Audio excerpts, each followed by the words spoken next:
Evening, everybody, and welcome to Cutthroat. My name's Elise. I'm the studio director here, and I'm very glad you could all join. Before we begin, I just want to give a quick thank you for showing up and being part of the community. Events like this are all about connection and bringing together filmmakers, creators, and storytellers to learn from one another and celebrate the incredible happenings that in the industry that we have here in Utah. And I especially want to thank our moderator and panelists for taking the time to share their experience, insight with us. Tonight's conversation is centered on women in film, leading with creativity and strategy, shaping visual stories through collaboration, intuition, and experience. Over the next 50 minutes or so, we'll hear about their career beginnings, leadership styles, navigating challenges, and the evolving role of women in film. So we'll move through a guided conversation covering a few key topics, and then we'll leave the last 15 minutes or so for an audience Q&A before we wrap up. I'd like to introduce you all to Mariah, our moderator. Mariah Mann-Mellis is the executive director of the Utah Film Center, where she leads with a deep commitment to amplifying diverse voices through film and media arts. A Utah native and longtime arts advocate, Mariah has spent more than 20 years connecting people, stories, and ideas across the nonprofit, cultural, and creative sectors. Her background in media, public policy, and community building informs her thoughtful, dynamic approach to moderating conversations that matter. She is especially passionate about the role of film in sparking empathy, reflection, and dialogue, and believes the best discussions happen when curiosity leads. In addition to her professional work, Mariah actively supports her community. She serves on the board of the Motion Picture Association of Utah and the Utah Arts Alliance, and volunteers alongside her daughter with the National Charity League. So, without further ado, I'll leave it open to you. Oh, thank you, Elise. You can hear me? Oh, yeah, you can. Oh, this is awesome. I'm not normally on this side of a production, so being mic'd up like this is kind of fun. So, I am so honored to be here this evening and am so grateful to be in the presence of these women. I have known them known or recently met them all, but I've experienced their work. I have seen their spirit of generosity in many productions and in the community, and I'm grateful to be sitting here with them today. So thank you all for being here. I'm going to introduce you to these lovely ladies, and I'm going to start with Amy Redford here to my left. Amy is a director, producer, and actress, and founder of Red Sky Stories. Thank you, Red Sky Stories. Amy's career in the creative arts spans over 3 decades as a director, producer, and actor in film, television, and theater. Currently, she's directing and producing the feature Salt and Honey, set to shoot in Helper, Utah. Her directorial debut, The Guitar, starred Saffron Burrows, and her recent film, What Comes Around, premiered at the Toronto International Film Festival. Amy produced Showtime's The Lincoln Project and is in pre-production on 2 docuseries. Not Part of the Plan, and exploring LGBT youth in Utah, and Shelter, about the Other Side Academy's tiny home village. She also produced Professor Marston and The Wonder Woman, starring Rebecca Hall. Amy hosts and produces a podcast called Scrappy Broads. I love that one. Now in its 2nd season, and has directed music videos including I Am Wolf, You Are the Moon, and for the composer of the Netflix series Wet Hot American Summer.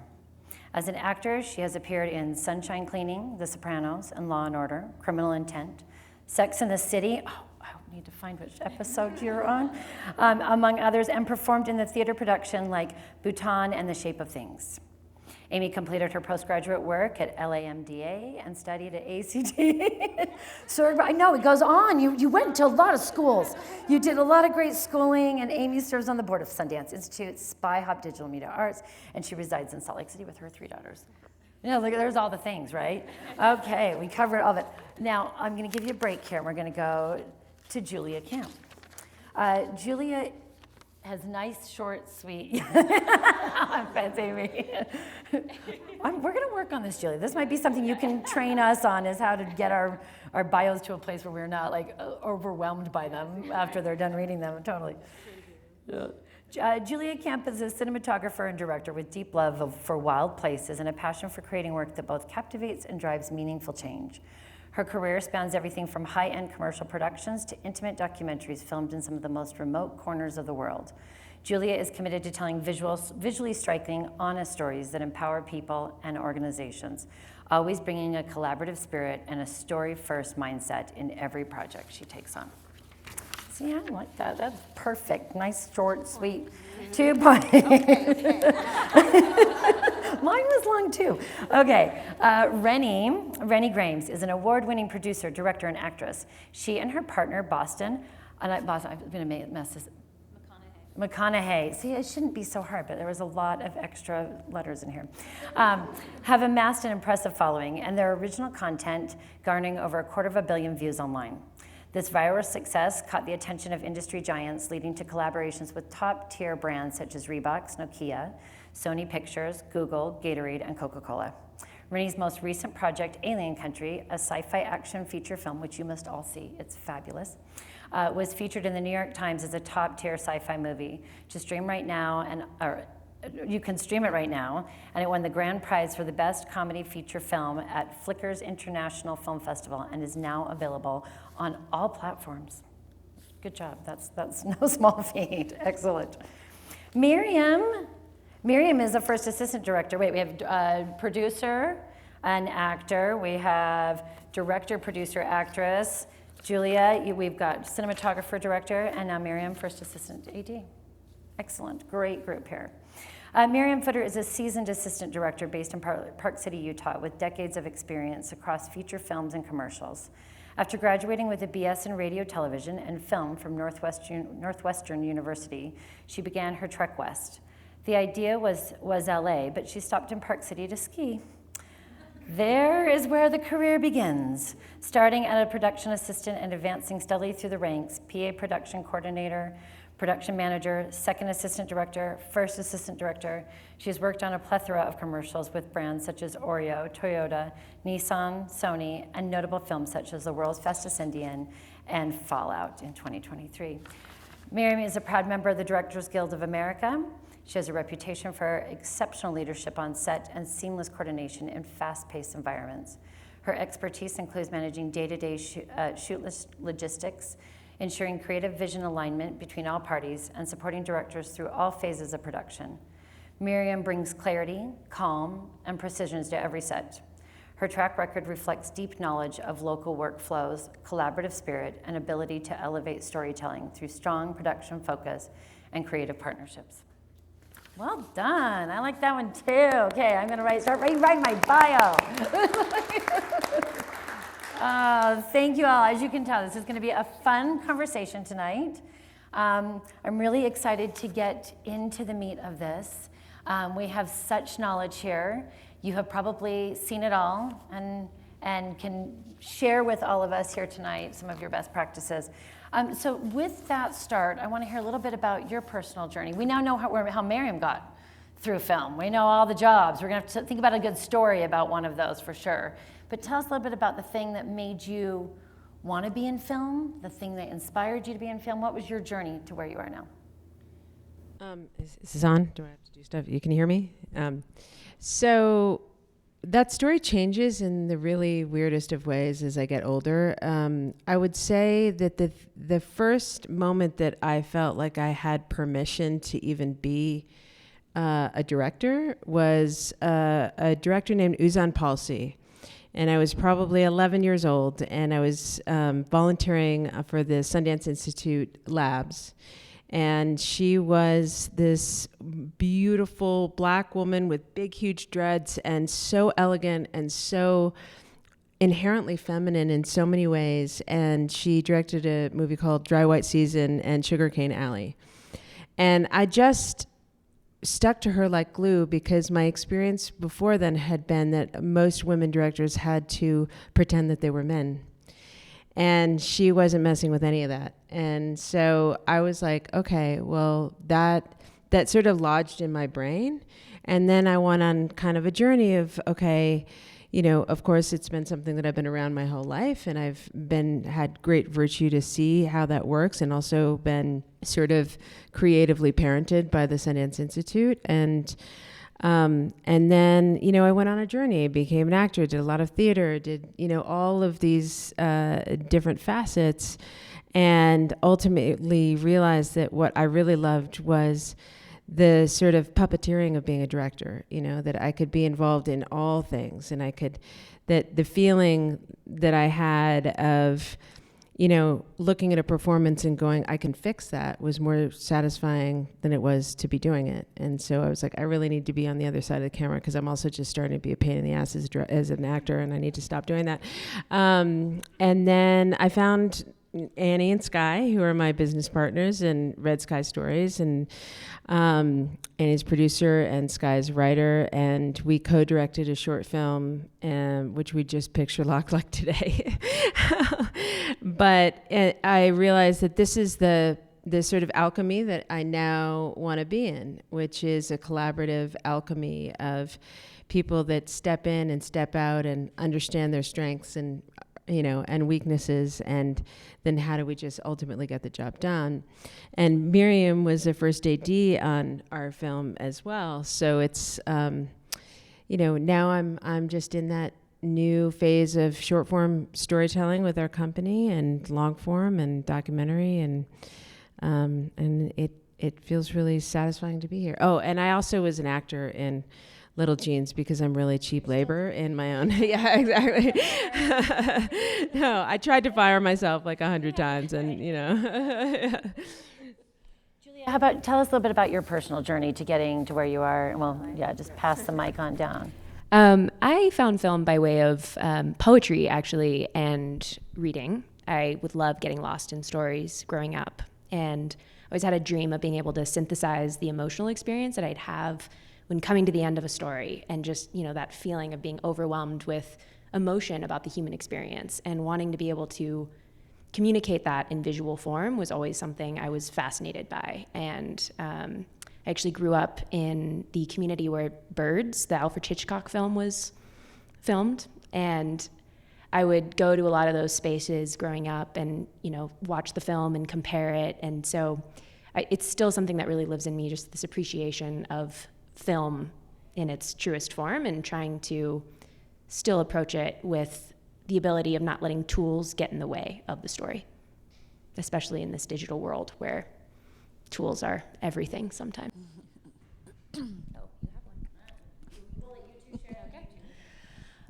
I grew up a theater nerd, and I really thought I wanted to be a stage actress. And I studied theater, and then I booked my first student film in college, and I was like, oh, I really like this. And I remember feeling the intimacy of film, and feeling that was so grounded and true for me.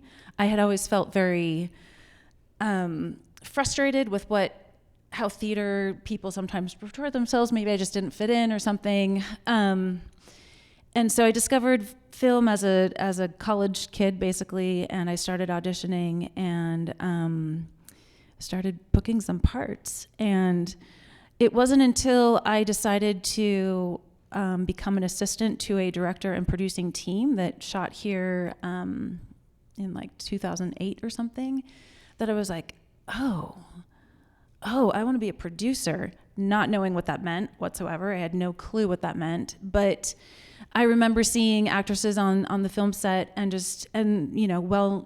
A-list actresses, and just being like, they don't have the power here. It's like the producers have the power. They get to make the decisions, and the directors, of course.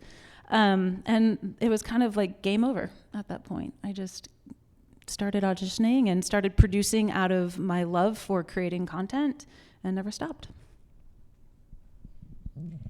They're all much more creative than me. But I am also an assistant director, not a director. So again, for those of you who don't know what the assistant director does, basically they try and keep the train on the tracks. It's important, but it's not as creative. So their answers were all very creative. I went to film school at Northwestern. I was supposed to do the NBC Page program. I thought I was going to be in network television. But they didn't need me right away, so I stopped in Park City to ski. And I loved it. And so when they called, I said, no, I'm not going to come. And my dad hung up on me, and it was a whole thing. But I got a job. I had been working on a few commercials, and then I got a job as a production assistant on a movie that summer. And I thought, well, wait a minute. If I can live in Utah and ski, I'm staying. And then as far as AD work goes, I wasn't actually a production coordinator and production manager, but I was in LA working on the Young Indiana Jones series when the big earthquake hit, and I got really fat because I just ate my way through the earthquake. I was terrified of being inside, and I didn't want to be inside anymore. So when I came back to Utah, I tried to decide what could I do where I still used my brain, but I was out on set, moving around a little bit more, and that's how I became an AD. I love that. Well, on that note, Miriam, I do. I have a follow-up for that. I have several, actually. But I think that you bring up something really important to start talking about in this conversation. Sorry, I feel a little loud. This is obviously a panel of women, and they're very strong, very insightful, creative, also very logistic-minded. They've all had to use many different parts of their brain. And men and women are we are different. I'm just gonna say it, it's a thing. We think differently sometimes, and we handle situations differently just because of, nature and nurture. So Miriam, can you think of a time where you feel like you pulled all of your feminine intuition, all of your chutzpah, everything you had, that you were like, at the end of that moment, you're like, I don't think a guy could have done this. Is that fair enough to say? Let's be honest. And that's the question, right? Yeah. Do you think, right, that there's a time where you're like, no one else could have handled that. No guy. Well, I'm going to say a couple of things. I wanted to do this panel because I was a second assistant director for many, many, many, many, many years. I took a little break when my kids were younger so that I could parent them and not someone else. And I came back and I was still a second assistant director. I was qualified, as far as the DGA is concerned, to be a first assistant director for 20 years. And I didn't do it. And I didn't do it because I didn't think the men would listen to me.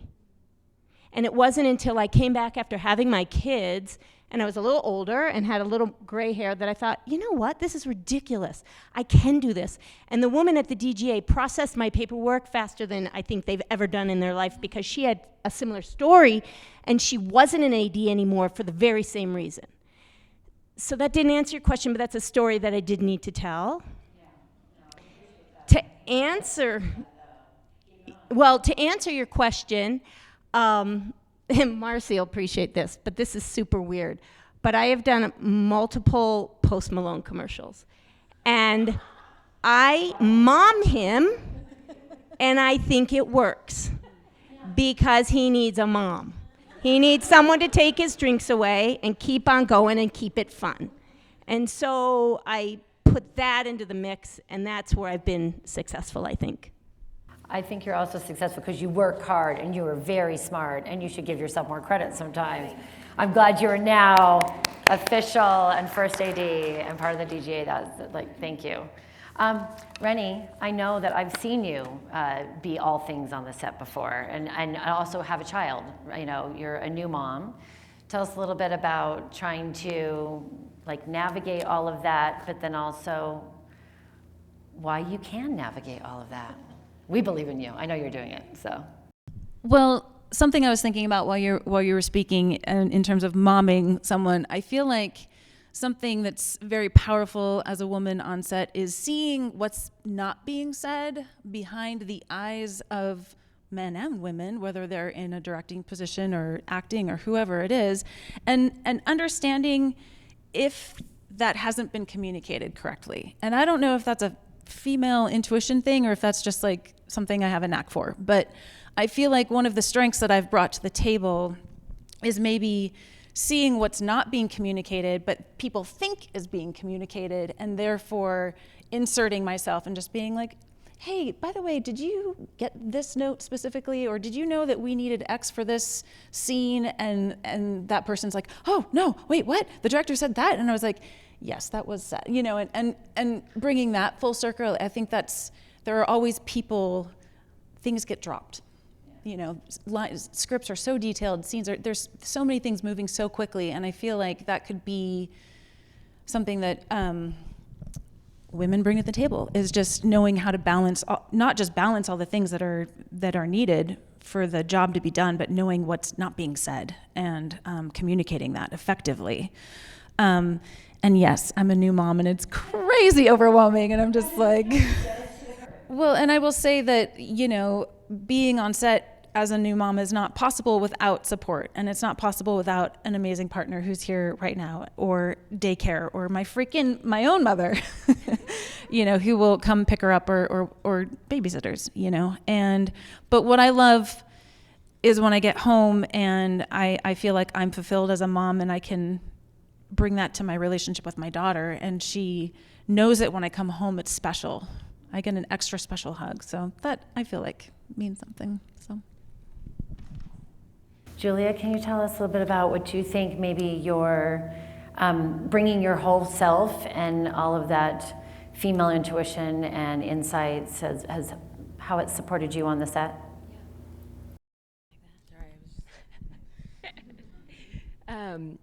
Being someone who's behind the camera, I would say not overly controlling the environment around me is something that I tend to see different in the way that I handle myself in comparison to other genders on set. There is a little bit more flexibility. I think, especially in the doc space, especially when we're dealing with sensitive topics and subjects, you need to really hold space and create a tone on set that is soft. And I think that is something that women offer in these spaces that can be quite different.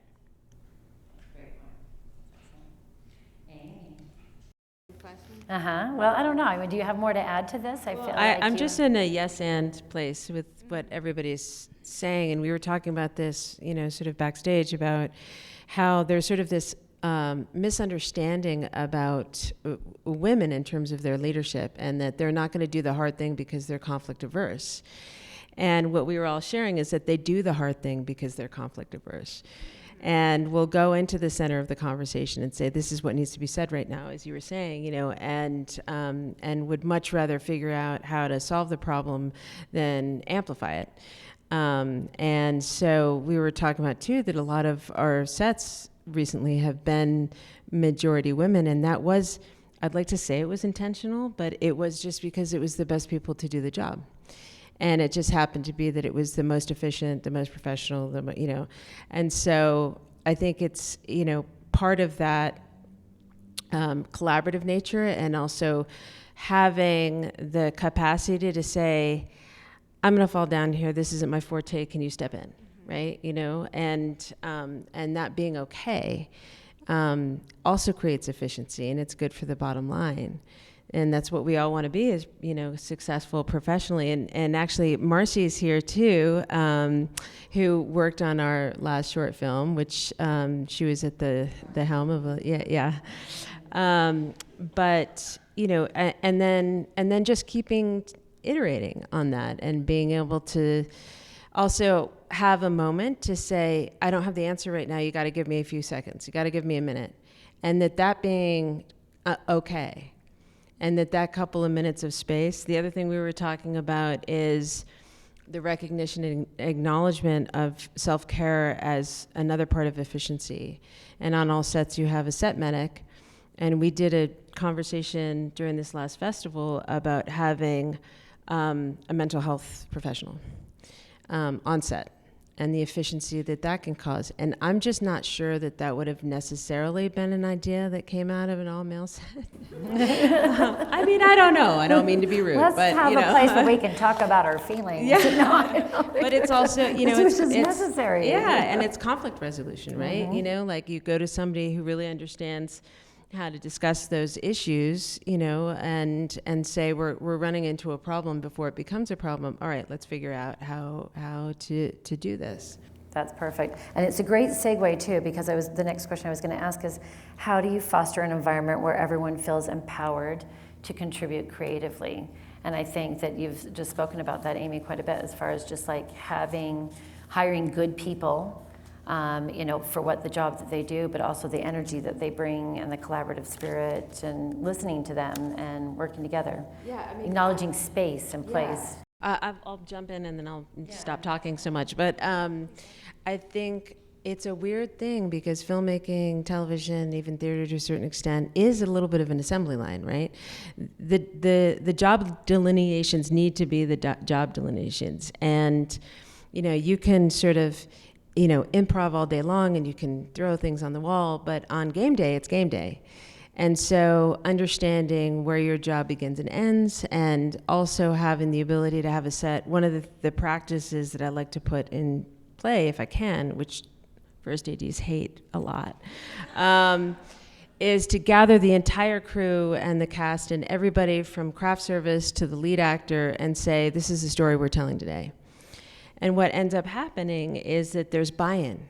And then, your actor's going through the lunch line and somebody's like, oh, I was thinking about, my grandma used to do that, but every time she did this, she used to flick her hair. And the actor's like, oh, like that. And then everybody also will come to you if there's a problem with perhaps an answer. Yeah, and they all feel like they're part of the storytelling, which also has efficiency. It's like, it's not just a woo-woo feeling thing. It's like, okay, You're bringing everybody in. They're all a part of the process. I love that.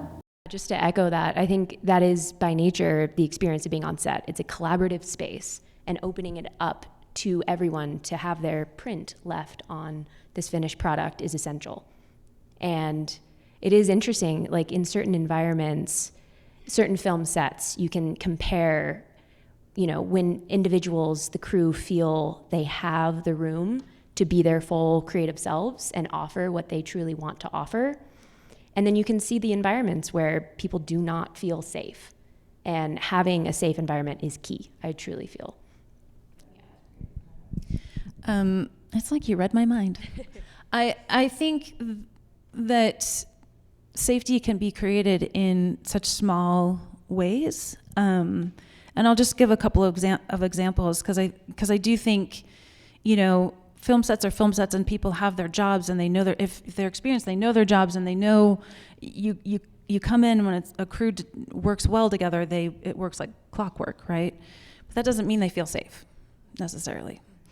And so it could be a small thing like I started putting pronouns on call sheets, and because I just knew I had people on my sets that were transitioning or were using different pronouns. All of a sudden, I would just hear things here and there, and I saw somebody repost my call sheet, on their Instagram and with a little heart. Didn't even say anything, but maybe for that one day, that person felt a little more seen or safe, or I remember when Virginia held that Women in Film huge summit a couple years ago at the Carriage House, we heard this uproar of like, white women don't know how to do black women's hair or makeup. Like, that's a thing, And so whenever we would have a black woman on set that needed her hair done, I would find someone who specialized in that, in doing someone's hair, And literally people would come up to me and be like, I feel so seen and heard and beautiful, and thank you. And, because if your talent doesn't feel like they look good on camera, they're not going to perform well, And then, and that can go even a little bit deeper where, I've literally had to, have difficult conversations on set where conversations are inappropriate, or remarks are being made, or people are not being treated properly. And just knowing who to stand up for and when, and not necessarily like creating a blacklist necessarily, but giving people second and third chances to prove themselves. And sometimes they don't. Sometimes I've had that happen too, where people are not always, like I had one crew member who, if it was an all-male set, no problems. But the second there was someone superior to him, or maybe even on the same level, that was not male, I would have an issue. And so I just simply stopped hiring that person. And so I think, again, safety is huge, creating that space for people to feel comfortable, so that they can perform the best, so that they can, and so the directors can feel like they're communicating with their talent. Like, if your talent and your director are feeling out of place, then they're not going to get what they need on camera, and then what are we all here for? I don't really have anything to add. Everyone was pretty, I think, complete about that, other than regardless if it's a male or female set, people have been hired to do a job, and so I tend to respect them and trust them in their decisions. Now again, I keep the train on the track, so if the gaffer told me 30 minutes and he takes an hour and a half, we're gonna have a problem. But in general, I'll give him the benefit of the doubt, or her, for that matter. Okay, wait, no, Marion, we're gonna stay on you for a second here. So there's a question in here, and I was like, how do you approach this without just asking to spill the tea? But I think you might be the right one to start spilling the tea. We talk about avoiding conflicts here, and I think there is a natural, sometimes, tendency to be peacekeepers and to keep, and especially as a director, you want to keep everybody happy, you want to keep the train on the track, you want to keep this thing moving, but when you've got those conflicts, and I'm sure you've got a couple of doozies you could recall on, because I think if we say these things out loud, maybe it would help us know how to navigate some of the stuff. So you can, don't give any names, right? No identifying factors, but can you think of a time where someone it was a real challenge and you had to go and face that conflict and how you handled it? Yeah, it happens all the time. When I was a second AD, I worked for, I think it was almost 13 years for Matias Alvarez. We did a lot of the Disney Channel films, and I was his assistant. We're very good friends to this day. And so, we would drive together, and he would always say to me, I get so upset if something changed. If we had to change the call sheet, if we didn't make our day, I'd be so upset. And he'd always say to me, you'll be a much better AD when you have children. Well, he was right. Once you have kids, it changes everything, because that becomes the most important thing in your entire life. And then you're making movies and commercials, and all problems can be solved relative to raising a child. So, right. And so I did become a better AD once I had kids. But you said conflict resolution and how to deal with it. As an AD, you do have to take a little abuse. Some people let out the frustrations in different ways. Some get silent, some get loud. And you need to, I'm not gonna get steamrolled, but I'm also not gonna start yelling back at someone who's yelling at me because they're simply frustrated. And so you just have to take a minute to try and understand where their behaviors are coming from. If their behaviors are inappropriate, I will do something about that. If their behaviors are because they're just as frustrated as I am, maybe you just take a breath. It's hard. It's really hard. But yeah, I confront it on almost a daily basis. And I did recently have a director say to me, wow, you were calm even when you were kind of inappropriately getting yelled at. And I just smiled and I said, well, we made our day. I mean, it wasn't gonna pay for me to go at it with this person. It wasn't gonna keep us moving forward. So sometimes, just like my kids yell at me, I let other people, unless they cross a line. No, good point, and thank you, because that's, that calmness. People will say, how did you just handle that? And it's like, I think I went to a different place. I think I've had disassociation. I think it's because I have had children, and I sometimes have to just disassociate. So, anybody else want to spill some tea? Any time that you feel like you've had to pave the hard road on a way to an artistic decision? For the better of the film, you had to make a call that might have been really hard to make, or, something that challenged you.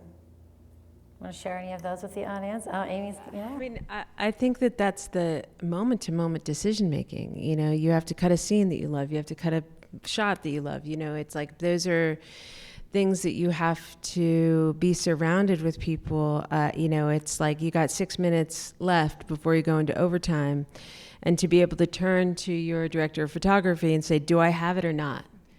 And know that because of all the conversations you've had before that moment, that direct question is going to be answered with a yes or a no. And that helps you have that confidence, and I think pre-production is key too, because you can exercise a lot of these ideas, and it can be a bit of a Rorschach test sometimes, and you think, well, I thought we both saw the same scene, but you don't. And so being able to really oxygenate a lot of the potential conflict in prep, I think, is super useful. And I think what you're saying is exactly right, which is, okay, what's coming at me isn't really the thing that's coming at me, right? This person is afraid. This person might be yelling, but maybe they're afraid. Maybe it's because they care so much about what they do and they're afraid they're going to disappoint. Or maybe, I think, again, on average, the EQ quotient of women's perception is also going to help understand that more efficiently. They're not going to react to the result of somebody's emotion, but maybe the thing that's sitting just underneath, and get to that quicker than just saying, bah, bah, bah, yelling at what you're receiving. I love that because it really talks about the empathy, that, looking for the empathy in the situation, in the person that's confronting you, trying to figure out their motivation, I think is something that is, amazing professional development, but also human development. So. I mean, I'll just say one moment we had on set. Can I say a moment we had on set? So we had, Sky had written all these incredible words, and I was really in love with all of the words and kind of protective of them, and they were also coming out of my mouth as an actor. So for my first time co-directing and acting, and it was either Marcy or Miriam that came and said, we're not going to make our day. And it was like, and so that was, it was a group huddle, and sort of like, okay, well, what does that mean? And then it was like, what do we care about? What are the things we really have to solve for? How do we create an efficiency and coverage, it was a team conversation. Everybody had to come in and go, well, I think we could do it like this. And I could say, okay, I think we can grab that in post or whatever. Sky's writing on the fly. The sun was going down and I was sick as a dog. But I think that was part of it, right? And then we ended up having extra time, which I'm still a little bit mad about. But women make it work. But it was just like, okay, everybody huddle, like all hands on deck. We have a thing we have to solve for, right? That must have been really powerful to be in a circle of leadership with all women. I'm fortunate enough to work in nonprofits, and there's a lot of women in nonprofits, but you probably have a few less compadres in the community, female directors and first ADs. Can you talk a little bit about the times when you've been able to work with other women and what kind of, any positive and there can be negative effects too, but just, what it's like to have all women or mostly women above the line? There's a sort of playfulness that I've experienced on all female sets. It's like no individual is trying to assert themselves as better than. It's more of this, and that's women also, we all have our egos, of course. But it's a different environment for sure. I've found there to be a bit more fluidity. It feels like more voices are able to be heard overall. And the product that we're able to come out with feels like one that was not hard earned. It was one that was enjoyed. The process was, everyone was sharing the experience.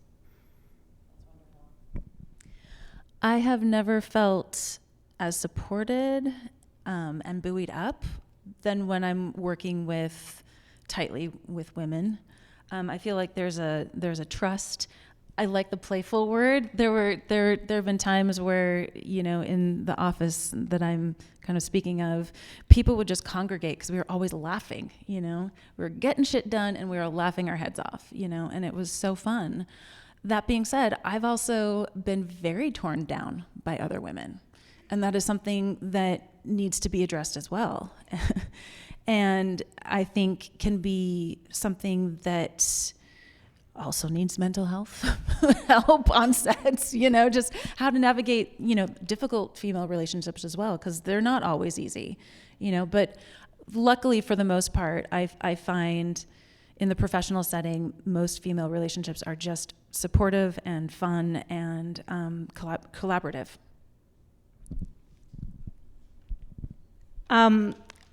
Little Jeans was amazing. We all know that.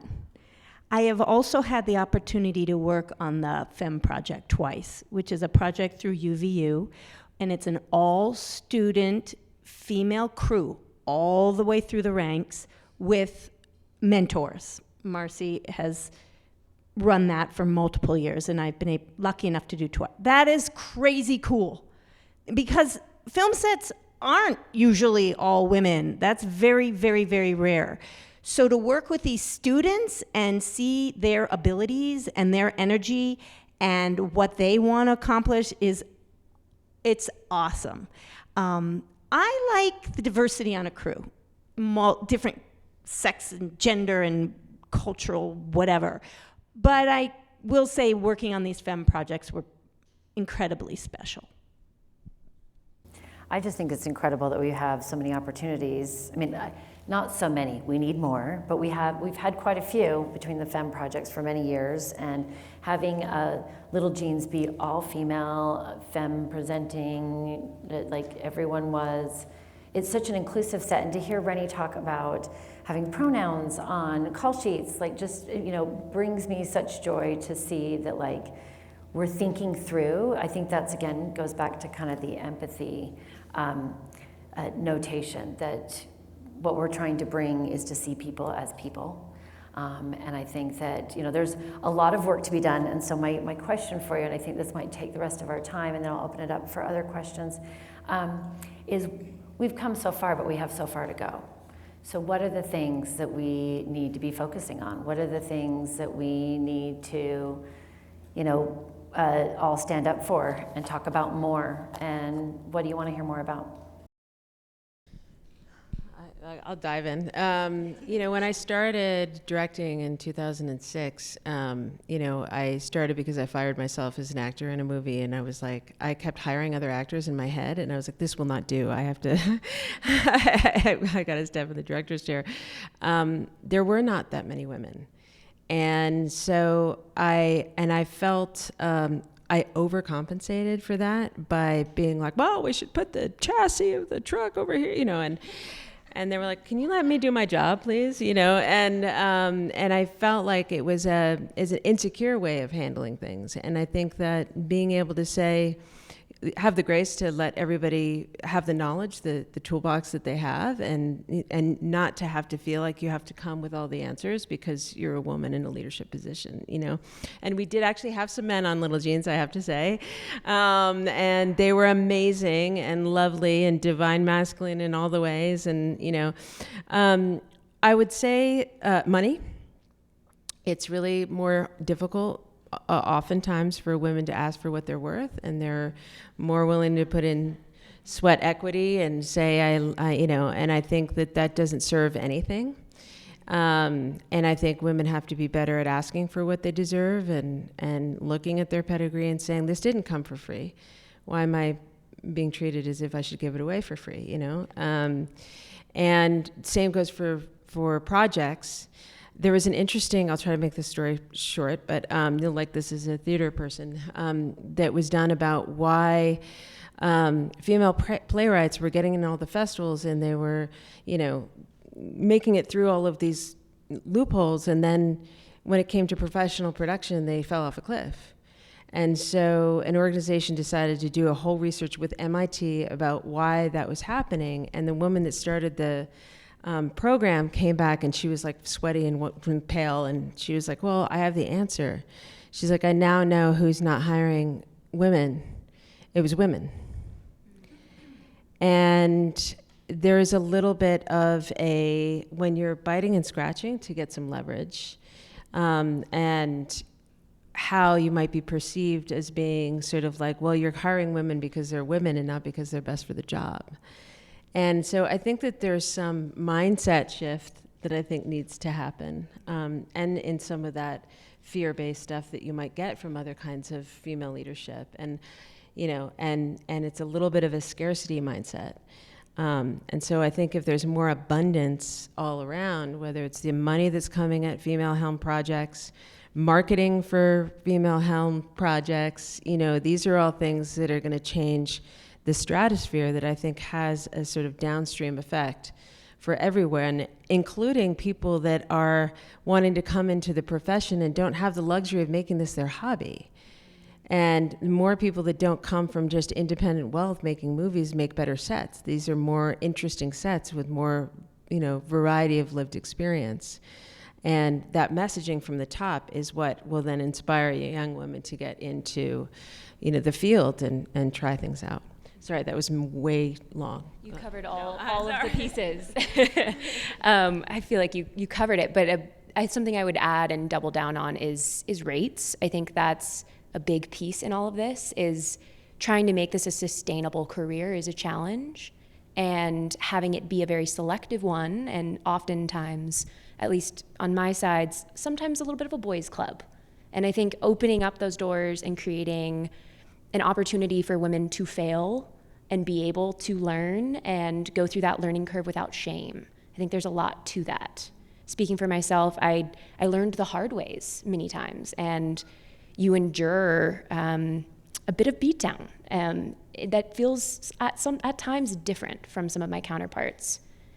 And I think having spaces where women are paid what they're worth, and everyone on set is paid what they're worth, and have the opportunity to fail.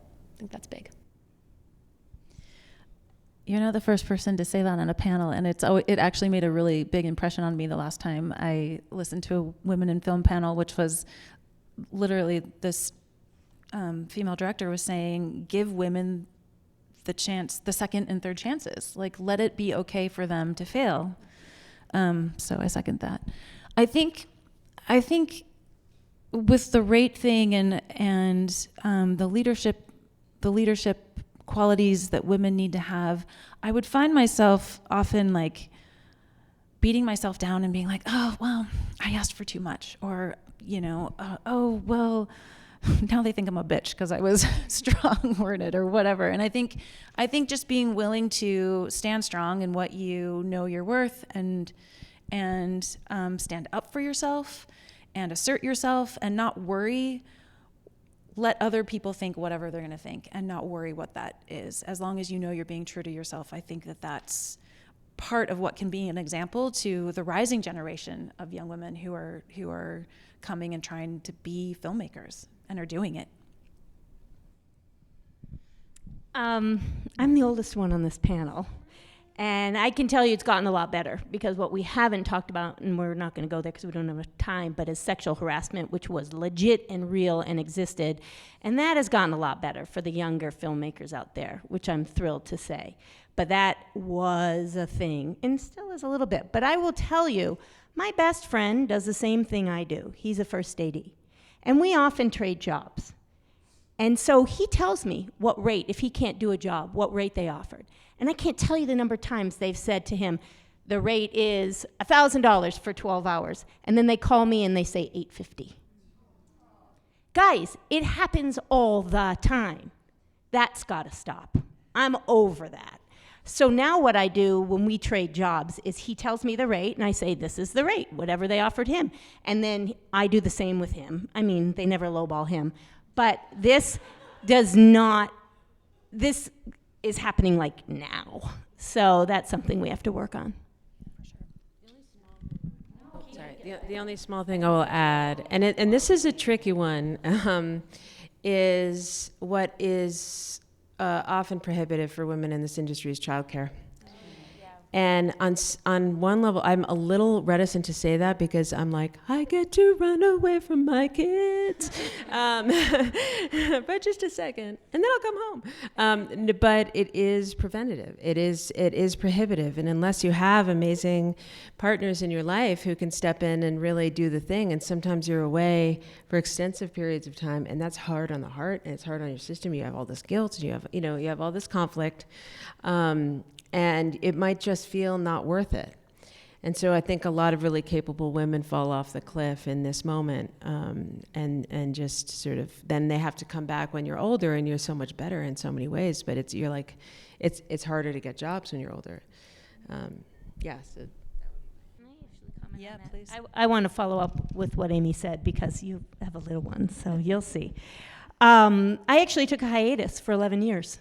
I only worked on film when everyone else was busy. I do 1 or 2 jobs a year, because I decided that if I was going to have these little people, that I should be the one to raise them.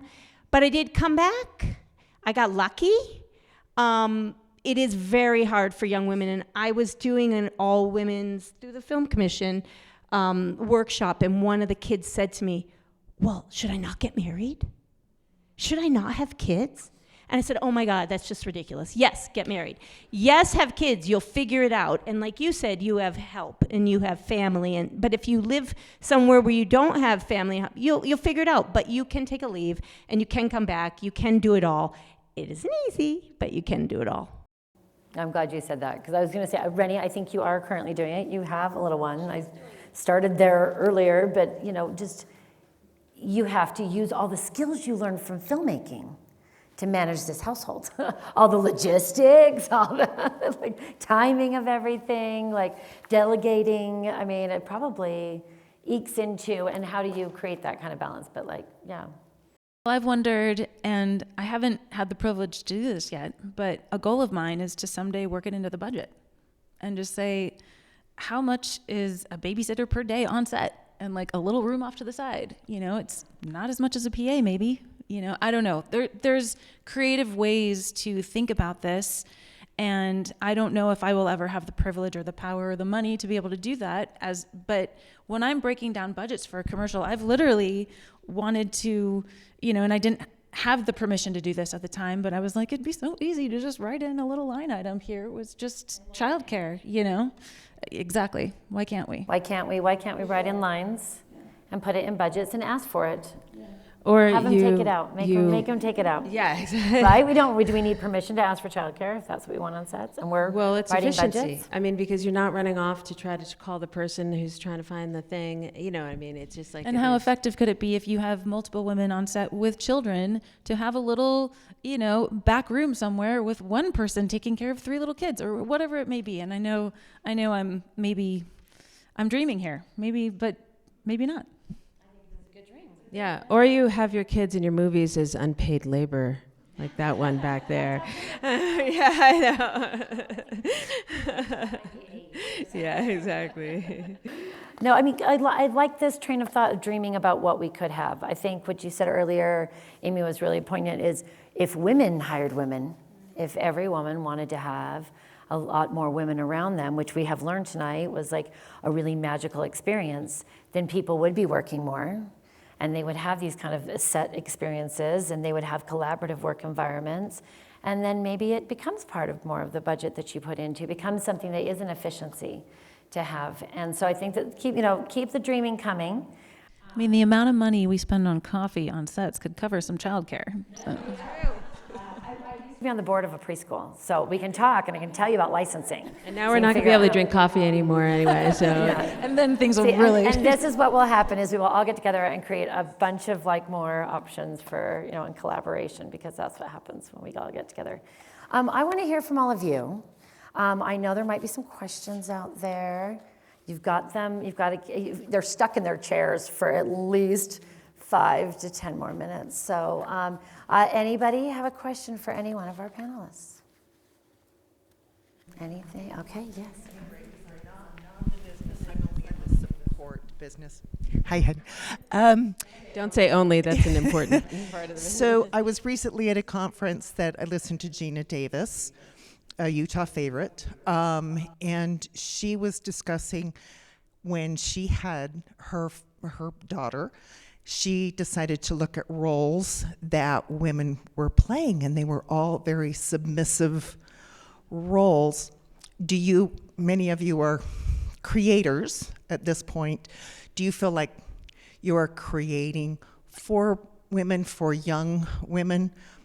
And I'm with you that I believe every gender needs to be supported and feel like roles are being played for them out there that they can aspire to grow our youth in a more productive way. I mean, it is a great question. I'm very lucky to be collaborating with Sky Emerson as a writer over there who writes the world she wants to inhabit. And so it's on behalf of young girls and women, are also some wonderful men too. And I think that that's an important part of articulating that the potential in the world, and seeing the way, when I started as an actress 192 years ago, there was like 3 categories, and now, by virtue of a lot of the ways in which the mediums have changed and shifted, there's more complexity. And I think seeing that complexity is good for everyone, because you're like, well, I don't look like that. I don't think like that. And now what is represented is permission in a completely different way. And I think that when that is good for women, it tends to be good for everybody, so that can go across sexual, gender identity, sexual preference. It can go across race and all of the different orientations.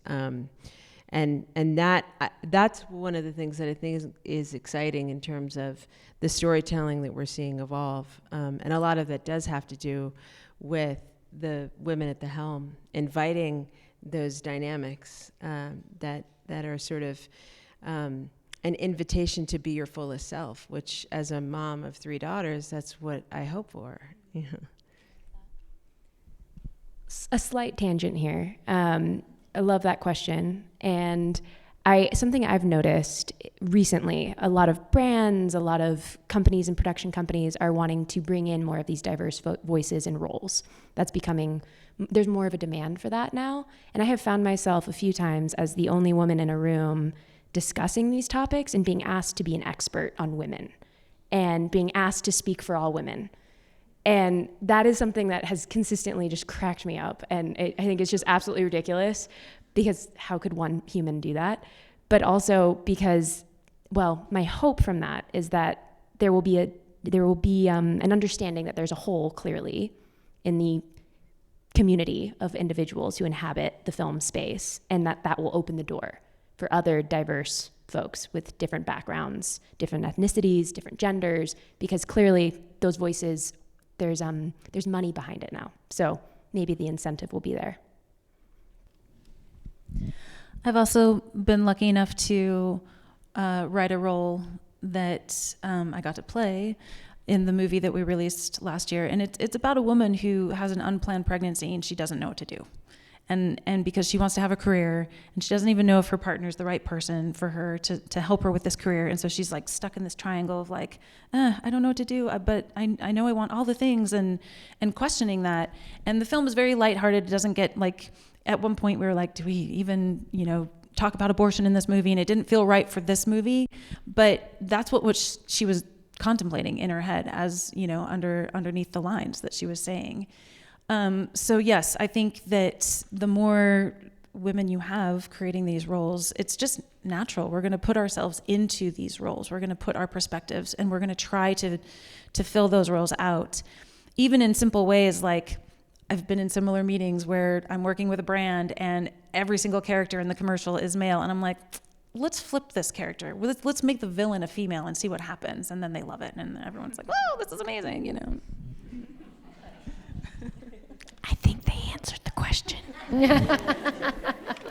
Excellent. Do we have another question? Yes. Hi, I'm Rachel. I just want to say thank you all for your insights and experiences. It's been really great to hear about.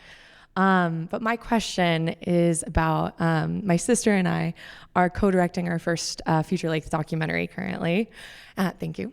And honestly, the learning curve feels really steep for our first feature.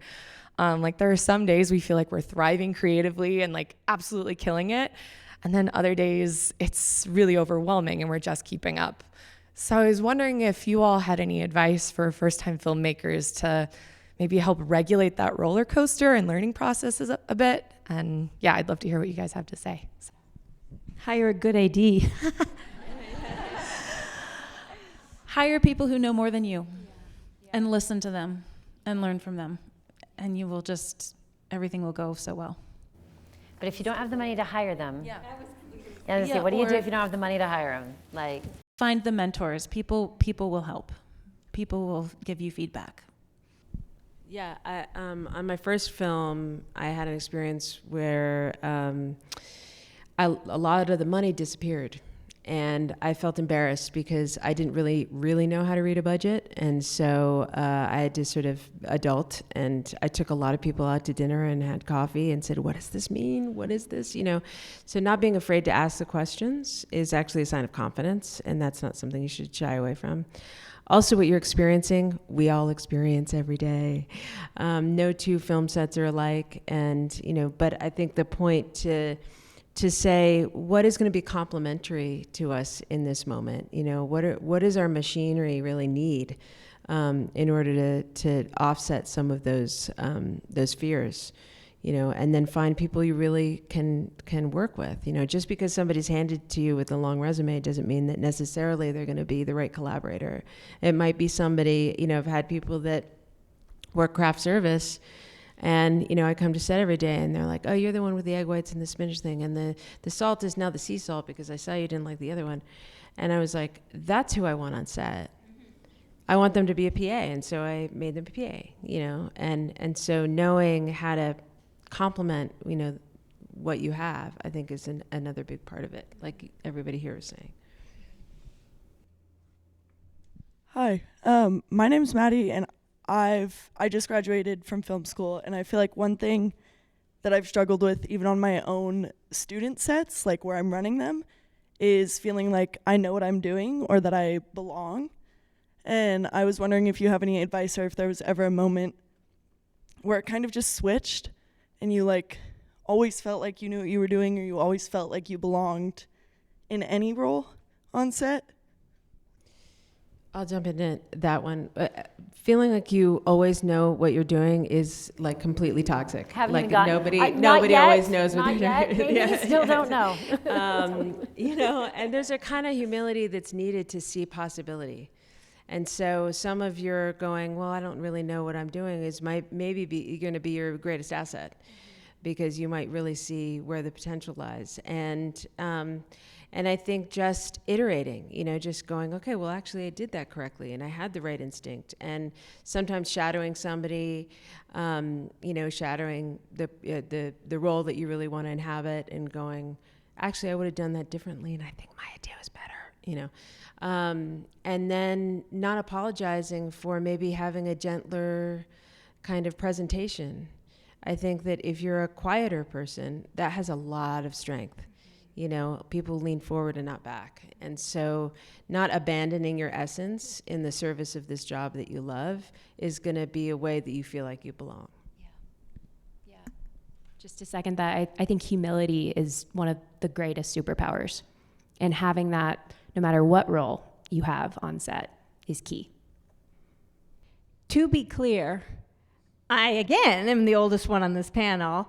And if I go to a set and haven't learned something, then I'm not doing it right. You're never going to know everything. It's impossible in this business because it's constantly changing. And I think Amy said it, every set is different. So you give it your all. You're the best you can possibly be. You learn from those who might know more than you, and you just keep on learning.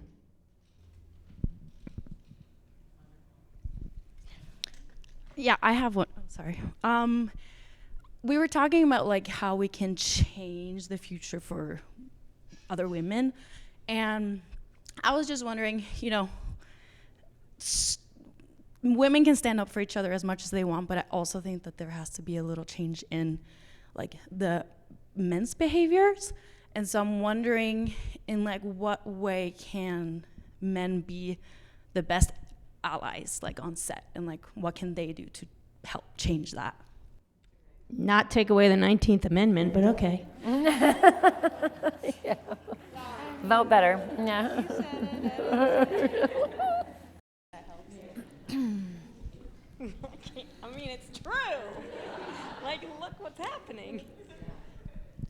I think that's a really good question, and I'm trying to put some thought into it.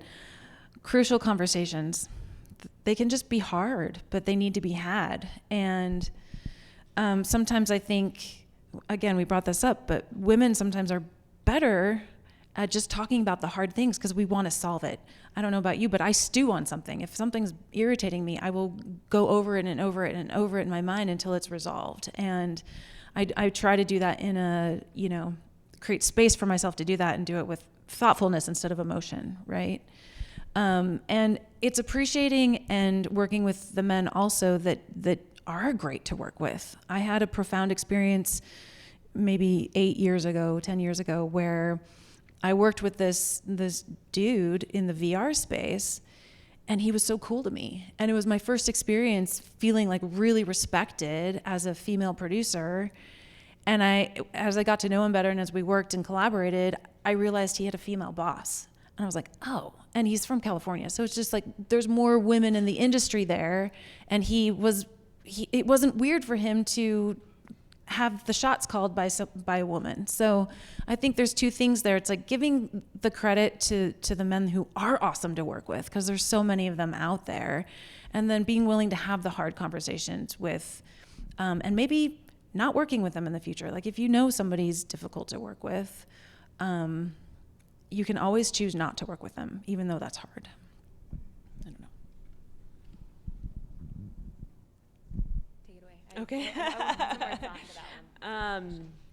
Yeah, I mean, I think celebrating the men that are really great to work with, and whether that's at the top level of executive or just, the collaborations, I do think that there's a balance that can be really wonderful. And I do think it's some of the, this is going to get me in trouble. I'm worried about ideas of toxic masculinity, because I think that there can be really important balance. And if men come up to all female spaces and go, oh, they're just going to be mad at me for the fact that I'm a man, that's not going to work, right? So I think what we can do is have a genuinely inclusive set, and to bring wonderful people to the table who are going to execute best on the job, and celebrate them for who they are. And some of that is to really say, this balance can be really productive. And that's something that I think we have to keep iterating on, because of the scarcity mindset, we've been a little like, let me take up the space for once, But I do think we can continue to really understand inclusion in different kinds of ways. I think it speaks to what you were saying, or we were saying to Maddie earlier, the curiosity. If people come on set with some curiosity about how to act and behave, and they emulate and iterate, then, they'll become the ally. They'll see what they need to do and show up. I think I have a lot of faith in men. My husband was a feminist before I was. He had to tell me what it was. I was like, what? One of the best men to work with on the planet. I know, and he is one of the best men to work with, and people love him for that, because but he works in an all-female office, and I think he feels better for it, and I think that's something that if we go in with curiosity and we want to be in those spaces with people, then we're all showing up with respect. And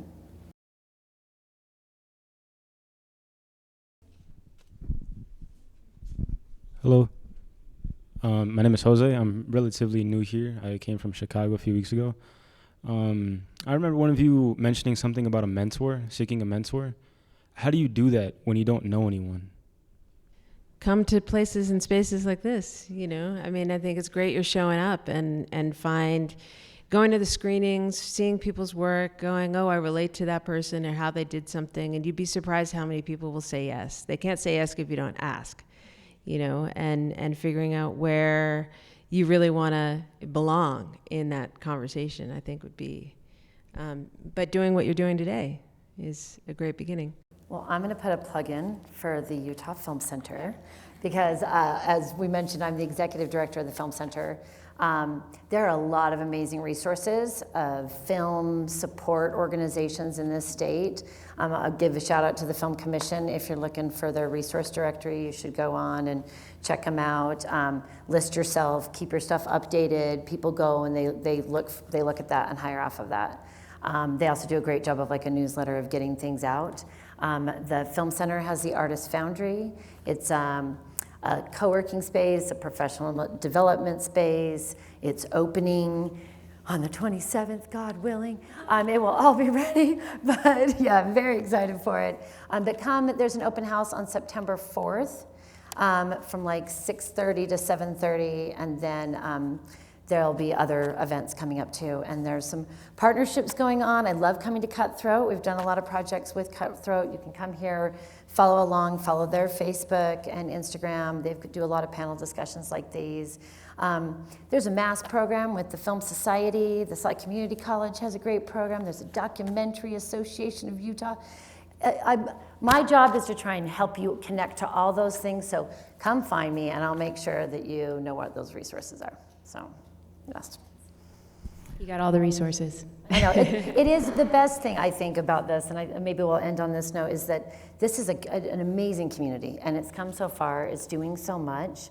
I mean, to be moderating this panel and be looking at all of you and know that there were others to choose from. This wasn't the only 4 ladies in these, above the line They're positions. all working tonight. Yeah, everyone else is working, by the way. Yeah, and yeah, no, and to hear comments like Amy's that said we can have an all-female set, and we didn't do it intentionally. We did it because they were skilled and they knew what they were doing. And I do think the message of tonight is to look around at the people that you work with, build your best team, and think about what that might be, what that looks like, because you're not going to get an amazing creative project if you don't surround yourself with that kind of atmosphere. So I hope you've enjoyed this evening.